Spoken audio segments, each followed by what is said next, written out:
Chinese Coast Guard na papunta sa Manila Bay agad dinikitan at itinaboy ng barko ng PCG. Pero bakit nga ba hindi Philippine Navy ang nagpalayas? Bakit PCG lang? Una, kinumpirmang na palayas na yan ng BRP Cape San Agustin at sinashadow naman palabas ng EDC. In-explain rin ni Commodore J. Tariela kung bakit hindi Philippine Navy warship ang sumalubong dito. Malapit na to sa Manila Bay. Actually, wala pa daw talaga to sa Manila Bay.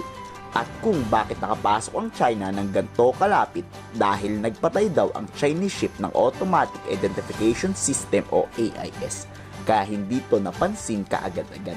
Hindi to sinugod ng Philippine Navy warship dahil 30 nautical miles pa naman ang layo ng barko ng China. Napakalayo pa niyan at ang requirements ng Philippine Navy para pasabugin ang barko ng kalaban kung hindi to sasagot ay 12 nautical miles territorial waters. Pero safe pa naman daw yan. Kumpirmado na rin naman na naitaboy na ng maayos yan ng Philippine Coast Guard.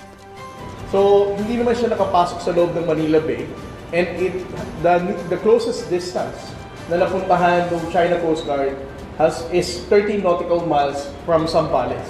So you can just imagine from Zambales as your distance that you're going to measure doesn't mean na loob siya ng Zambales, ng Manila Bay. Pero may 13 nautical miles from Zambales. So kung Manila Bay, idadagdag mo pa yun, mas malayo pa rin. It's BRP Cape San Agustin 4408 that is tracking and shadowing the China Coast Guard vessel. But the Cape San Agustin has... Tingin ni Commodore J. Tariela nang iinis lang tong China. Napahiya kasi sila Inaasahang dadami pa daw ang gantong klaseng panghimasok mula sa Chinese Coast Guard. Pero hindi daw yan hahayaan ng PCG manormalize ang ganyang behavior.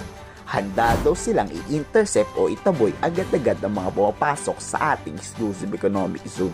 They're also trying to normalize their presence off the coast of Zambales and even Pangasinan, and I think even in Ilocos.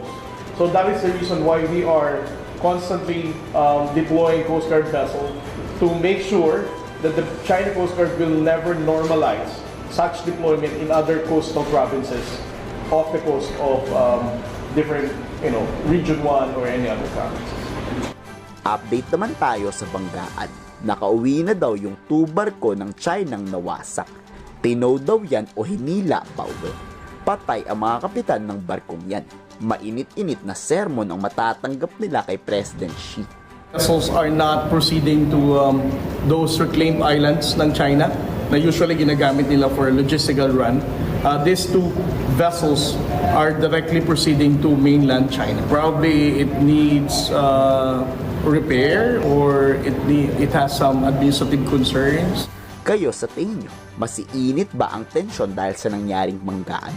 May point naman kasi dahil napahiya talaga ang China. I-komento sa baba ang salobin.